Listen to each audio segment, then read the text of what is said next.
باب رؤیت الهلال دا باب دی په بیان د میاشتې د لیدلو کې چې دا میاشت لیدل د دې په باره کې هغه مونږ ته نبی علیه السلام څه ارشادات هغه فرمایلی دي او په څه طریقه باندې به هغه روژه نیسو او په کومه طریقه باندې به هغه اختر طریقه کار د هغې څه دی. الفصل الأول عن ابن عمر قال قال رسول الله صلى الله عليه وسلم ده ابن عمر رضي الله تعالى عنه روایت ده نبی علیہ السلام فرمائل لا تصوموا تاسو روزه منیسئ حتى تروا الهلال تردی چې تاسو میاش هغه ووینئ ولا تفطروا او تاسو افطار مکوئ یعنی اختر مکوئ حتى تروه تردی چې تاسو دا میاش ووینئ. نو ټولو لیدل لازمین دي خو چې بعضې خلک یې هغه وویني. فإن غم علیکم پس کچری تاسو باندې را میاش پټه شوه پټه څنګه شو مطلب وریځ ده نښکاري فقدروا له نو پس اندازه لګوئ د دې لپاره نو څومره اندازه لګوئ وروسته بل روایت وفي روایت قال الشهر 29 لیلة نبی علیہ السلام وفرمایل چې میاش دا 29 وي فلا تصوموا نو تاسو روزه منیسئ یعنی چې کله د 29 شعبان حتی تر دې تروه چې تاسو میاش ووینئ. فإن غم علیکم پس که چېرې به تاسو باندې میاش پټه شوه یعنې وریځ ده فاکملوا العدة 30 نو بیا 30 ورځې پوره کوئ د شعبان نو بیا هلو چې دی نه هغه روژه ونیسئ. په دې کې دا ګڼ احادیث دی هغه را روان دي. اصل مسله هغه دا ده دغه حدیث کې چې ذکر شوه چې کله د 29 شعبان وي نو په دغه شپه باندې که بالفرض وریځ وي نو بیا خو میاشت پته نه لګي نو بیا چې دی نه هغه 30 پوره کول پکار دي. په دې کې چې دی نه هغه د یو کس ګواهي هغه قابل قبول ده چې دا کس عادل وي فاسق هغه نه وي سړی وي یا دوه زنانه وي نو د دې ګواهي چې دی نه هغه قابل قبول ده په روژه کې. او هر چې د اختر دی نو اختر کې چې کله بیا د 29 وي نو بیا د دوو سړو ګواهي قابل قبول ده چې کله وریځ وي او یا یو سړی او دوه زنانه خو دا عادلان فاسق فاجر نو چې ښکاره ګناهونه کوي هغه خلک هغه نو. او که بالفرض وریځ نه وي نو بیا د جمع غفیر ګواهي چې دی نه هغه قابل قبول ده. جمع غفیر یعنی یو لوی جماعت د هغوی ګواهي به قبلیږي. وروسته د دې بابلار کې هغه ګڼ احادیث هغه ذکر کېږي. او هر چې دا خبره ده عمومي هغه کېږي میاشت چې دی نه هغه کله ولیدلی شي نو دا میاشت چې دی نه هغه کله د شعبان د 30 ولاړه شي نو هلته کې میاشت هغه غټه وي. دا میاشت کله ولیدلی شي دا غټه وي نو خلک بیا څه وایي یاره یوه یو خوړلې ده هر کال وایي یوه یو خوړلې ده. حدیث کې راځي دلته د مشکات شریف کې خو نشته خو نورو کتابونو کې حدیث هغه ذکر کېږي. د قیامت په نښو کې یو نښه دا ده چې کله قیامت نږدې شي نو نبی علیه السلام فرمایي خلک به دغه خبره کوي چې مونږه یوه روژه خوړلې ده. نو دا خبره هغه عمومي عام وي. حالانکه کله چې د فلکیاتو په نظر باندې دې ته وکتلی شي نو کله چې یو میاشت د 30 ولاړه شي نو بیا چې میاشت لیدلی کېږي نو دا د 29 په هغې حساب باندې لږه غټه وي. یو دغه لحاظ هم کېدی شي بل چې کله 2 میاشتې د 30 ولاړې شي نو هغه میاشت بیا ډېره غټه وي. بیا چې کله 3 میاشتې 4 میاشتو پورې هغه داسې تللی شي پرله پسې نو چې 4 میاشتې د 30 ولاړې شي نو هلته چې کله میاشت راځي هغه به ډېره غټه بیا نو هغه بیا داسې ښکاري لکه د 2مې میاشت حالانکه هغه د 2مې ورځې نه وي هغه د هغې اولې ورځې خو سیز یې لکوټې غټ وي ځکه چې دا مخکې میاشتې ورته د 30 تېرې شوي دي. او کله چې میاشت د 29 تېره شي نو بیا دا میاشت نه رهي بیا چې کله 2 میاشتې 3 میاشتې 4 میاشتې د 29 تېره شي بیا خو ډېره زیاته هغه نه رهي وي. نو دا د فلکیاتو په دغه کې چې دی نه هغه د دې میاشتې هغه ترتیب یې داسې هغه ذکر کړی دی. خو به هر حال داسې هغه ویل بیا نه دي پکار چې یاره مونږ یو خوړلې ده او داسې چل بس چې د هغه طرف نه دا مرکز د طرف نه کوم حکم راغی هغې باندې چې دی نه هغه زمونږ یقین وي دغه چې دی نه هغه هغوی ښه پوره تحقیق چانبین کوي د هغې نه پس چې دی نه هغه حکم هغه جاري کوي. لکه اوس دا حکم څومره ټایم چې دی نه هغه د 9 پورې لیټ شو د دې وجې نه دغه لیټ کېږي چې هغه پوره تحقیق کوي. داسې خو نه کوي چې بس یو کس 2 ټلیفون وکړه او بس ډایرکټ چې دی نه هغه حکم جاری کړي. دا خو د ټول ملک چې دی نه هغه د روژې او د اختر او د دې چې دی نه هغه مسلې نو دا ډېر د ذمهوارۍ مسلې نو په دې وجې نه هغو په دې کې ډېر زیات چانبین او ډېر سوچ وغیره د هغې نه پس چې دی نه هغه یو فیصله هغه جاري کوي. بهر حال نو طریقہ کار خو هغه د میاشتې د لیدلو دی. عن ابي هريره قال قال رسول الله صلى الله عليه وسلم ابو هريره فرمایي نبی علیہ السلام فرمایي صوموا لرؤيته تاسو روزه نیسئ د میاشتې په لیدلو باندې وافطروا لرؤيته او روزه ماتوي یعنی اختر کوي د میاشتې په لیدلو باندې فان غم عليكم بس کچری به تاسو میاشت پټه شي یعنی وریځ و غیره فاكملوا عده شعبان 30 نو بیا د شعبان د 10 ورځې هغه بیا پوره کوي. وعن ابن عمر قال قال رسول الله صلى الله عليه وسلم نبی علیہ السلام فرمایي ان امه اميه منګه امي امتیو یعنی انپڑ امت نبی علیہ السلام په دی وجه باندې وی چې نبی علیہ السلام په خپل امي وو. نبی علیہ السلام لیکل وستل نشو کوله او د عربو عمومي دا معاشره په دغه وخت کې د سوچ لیکل وستل نشو کوله الا ماشاءالله بعضی لګ لګ خلکو چې دا هغه لیکل وستل کولای شي. د دې وجه نبی علیہ السلام فرمایي لا نكتب ولا نحسب مونږ لیکل هم نکو او مونږ چې دا هغه حساب هم نشو کوله حساب هم نکو. الشهر هكذا وهكذا وهكذا دلته نبی علیہ السلام یو ترتیب هغه نبی علیہ السلام فرمایل دا لاس چې دنه اغداسو نبی علیہ السلام الشهر هكذا وهكذا وهكذا نو ګورا دو پیره یو پیر داسي لسورځ شوي بیا بل پیر نبی علیہ السلام هكذا شلورځ شوي بیا بل پیر نبی علیہ السلام نو دې ذکر راځي چې دا یو بت نبی علیہ السلام داسي کړه نو داسي نو دا 29 شوي. نبی علیہ السلام څه فرمایل الشهر هكذا وهكذا وهكذا وعقد الابهام في الثالثه او نبی علیہ السلام دا ابهامي دا غټه غوتا دا چې دنه هغه راوند کړه په دریم پیر کې نو 29 ورځې شوې. ثم قال بیا نبی علیہ السلام فرمایل الشهر هكذا وهكذا وهكذا میاشت دنه هغه دومره نو لس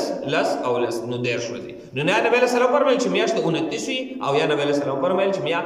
بیا پس نبی علیہ السلام فرمایل چې کله کله میاشت هغه 10 شوي یعنی تمام 30 10 ورځې پورا یعنی مرتن 29 مخکې هغه وضاحت کې یو پیر نبی علیہ السلام 29 حساب کړو او مرتن 30 او بل پیر نبی علیہ السلام 10 حساب کړو. وعن ابي هريره قال قال رسول الله صلى الله عليه وسلم نبی علیہ السلام فرمایي شهرا عيد دا دو میاشتې د اختر شي کې مطلب یو د وړو کې اختر د پاره چې کمای او یو د لوی اختر د پاره لا ينقصان رمضان وذو الحجه دی کی چې دنه هغه کمې د ذل حجې او د رمضان هغه نه کیږي یعنی په دې کې چې دنه هغه کمې داسې مراولي یعنی غالبا عن الثلاثين او لا ينقصان ثوابا ولو نقصا داسې مکه چې بس مونږه ثواب د پاره هغه حساب او مونږ چې دنه خامخا 10 شپه هغه پوره کوو چې میاش ولې دل شو په 29 باندې خو خبره ختمه شو داسې نه چې بس ير روزي د ثواب د پاره مونږه خامخا 10 نشو چې میاش ولې دل شو بیا خو کې دا الله د طرف نه هغه حکم راغی نو کمې ته دي هغه مکوي زیاتواله به هغه هم مکوي. وعن ابي هريره قال قال رسول الله صلى الله عليه وسلم لا يتقدمن احدكم رمضان بصوم دلته کې یو مسلې وضاحت کړي. مسله دا ده چې کله شکی روزوي مطلب لکه وس سبانه ورځ د شکی روزي ده وس مثال کے طور پر حکم راشي چې سبا روزه نشته د میاش ونه لیدل شو په دې کې بیا بعضی خلک وایي چې یار کې دې شي بعضو خلکو یا بعضی شهادتونه دي سره غلي چې میاش لیدل شي دا خو هغه قبول شي نه وس خلکو بعضی وکي وایي شکی غوند کسوي چې یارا سبا کې دې شو روزي او مونږ خوړلې جو دې سه وکړو چې بس سبا به زرو جوړې سم کن د رمضان هغه وجو دا به زما د رمضان شو که د رمضان نه وجو دا به زما نفلي شي دا شکی روزه ده نو د دې روزې نیولو هغه حکم څه دی نو دلته د هغې حکم نبی علیه السلام فرمایي لا یتقدمن وړاندې دې نه کوي یو کس به داسې کې احدکم یو کس به داسې کې رمضان د رمضان نه بصوم یوه روژه او یومین د یوې ورځې او یومین یا د دوه ورځو روژه دی د رمضان نه مخکې نه نیسي الا مگر الله یکون رجل دا چې دوی دغه سړی کان چې و دی یصوم صوما چې د به روژه نیوله فلیصوم نو دی بیا روژه ونیسي ذلک اليوم د دغه یو سړی داسې دی چې د هغه عادت د دغه شعبان دا دی چې د مخکې نه د دې روژې نیسي یعنې دا پوره شعبان دا میاشت د ده روژه ده مثال کې طور پر اوس آیا دا روژه نیول جایز دی که نه د شعبان دا به دغه وروسته راروانې د ده هسې بس د خپل عادت مطابق دا روژه داسې روانه ده روانه جو رمضان پکې راغی نو د 29 دا 30 شعبان دا روژه چې دی دا پکې ده هم ونیوله خو که دا عادت یې نه و او دی صرف په دې لحاظ باندې صرف دا روژه نیسي چې که سبا رمضان و ټیک ته د رمضان وشي که د رمضان نه وجو نفلي به شي نو داسې روژه دی هغه نه نیسي هو که د یو سړي د مخکې نه عادت رواني د 15 نه په دې خوا د اولي نه په دې خوا نو بیا خیر دی. الفصل الثاني عن ابي هريره قال قال رسول الله صلى الله عليه وسلم اذا انتصف شعبان کله چې نبی علیہ السلام فرمایي چې کله نیم شعبان تیر شي یعنی 15 شعبان نه پدې خوا فلا تصوموا نو بیا روزه ونیسئ. دا معنی چې دین هغه تنزیه ده. نبی علیہ السلام د خپل امت دا په امت باندې خپه کېدو د هغې د وجې نبی علیہ السلام منع فرمایلي ده. او خفګان په دې لحاظ و چې کله د 15 ورځې د شعبان تېرې شي او بیا یو سړی روجې نیسي نو دغه ورځې به داسې راشي چې انسان به دې کې لږ کمزوری به شي. نو هلته په رمضان کې به کمزوري راشي به انسان کې. د دې وجې نه نبی علیہ السلام شفقتا لکه څنګه چې یو پلار د شفقت او د مینې د وجې نه بچي ته چې دی هغه یو خبره کوي دغه شان نبی علیہ السلام خپل امت ته وایي چې د 15 شعبان نه والا د رمضان په دې منځ کې روزې منیسئ چې تاسو رمضان ده هغه ښه چاق یې ښه وجود یې او ښه برابر وي. نو نبی علیہ السلام د دې وجې نه منع فرمایله. نو دا منع لازمي نه ده. د هغې وجه دا ده چې د یو سړي طاقت وي نو دی نیوی شي. ځکه د نبی علیہ السلام عادت دا و چې نبی علیہ السلام به شعبان کله شروع شو نو د شعبان اول نه والا د اخره پورې به د نبی علیہ السلام روژه او بیا به رمضان کې هم روژه خو د نبی علیہ السلام طاقت و نبی علیہ السلام ته الله پاک طاقت ورکړ او اوس هم د یو سړي طاقت وي نیوی شي نو څه مسله نشته. خو نبی علیہ السلام چې کوم منع کړې ده دا چې دی هغه د مینې د وجې نه منع کړې ده چې ستاسو به وجود کمزوری شي او بیا به هلته په روژه کې تاسو ته لږ مسله د دې وجې نبی علیہ السلام منع کړې ده. وعنه او د ابو هريره رضی الله عنه روایت ده قال قال رسول الله صلی الله علیه وسلم نبی علیہ السلام فرمایي احصوا هلال شعبان تاسو حساب کوئ د شعبان د میاشتې لرمضان د پاره د رمضان چې حساب کتاب د معلوم وي د رمضان د پاره چې دین هغه د شعبان د حساب کتاب کوي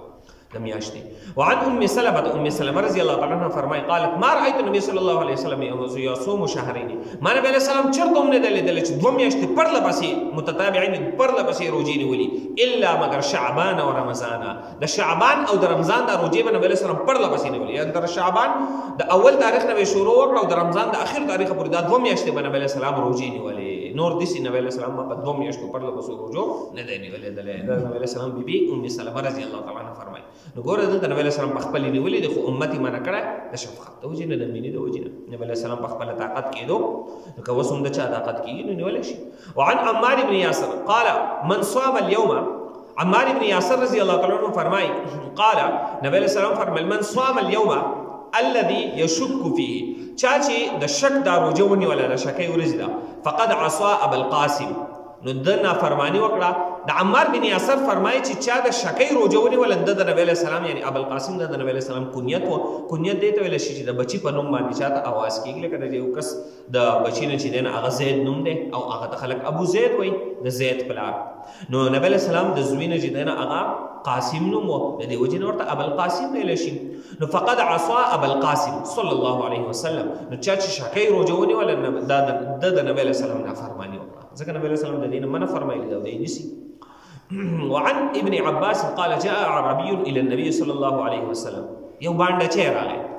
د غر اوسیدونکی کس راغی نبی علیہ السلام ته فقال نو دوی انی رأیت الهلال ما میاشت ولیدله یعنی هلال رمضان د رمضان میاشت مې ولیدله. فقال النبي علیہ السلام ته تپوس وکړو اتشهد ان لا اله الا الله آیا ته د دې خبرې ګواهي ورکوې چې د الله نه علاوه بل څوک د عبادت لایق نشته؟ قال نو ورته نعم او قال نبی علیہ السلام ته فرمایل اتشهد ان محمد رسول الله آیا ته د دې ګواهي ورکوې چې نبی علیہ السلام د الله رسول دی؟ قال نو نعم او قال نو نبی علیہ السلام فرمایل یا بلال اے بلال اذن فی الناس اعلان وکړه خلکو کې ان یصوموا دا چې دی روزه ونیسي غدن سبا ته. نو ګوره دلته کې نبی علیہ السلام د یو کس ګواهي قبول کړه. د دې معلومیږي چې د روزه کې د یو کس ګواهي قبلول جایز دی خو چې کله دغه کس وي عادل وي او ښکاره چې دی هغه ګناه کوونکی نه وي او دی په عدل باندې هغه عام وي چې دی خو دروغ وغیره خو نه وایي. نو دلته نبی علیہ السلام اول د دنه معلومات هم وکړل د کلمې وغیره ټوټل. وعن ابن عمر قال ابن عمر رضی الله عنه فرمایي ترى الناس الهلال خلکو چې دی هغه میاشت لیدله میاشت د ولاړو میاشتې دینداري کولې زه هم ولاړو ما میاشت ولیدله. فاخبرت رسول الله صلی الله علیه وسلم ما نبی علیہ السلام ته خبر ورکړو انی رأیتو ما میاشت ولیدله. فصام نبی علیہ السلام په خپله هم روژه ونیوله و امر الناس بصیام او خلکو ته یې حکم وکړو چې تاسو هم روژې هغه ونیسئ.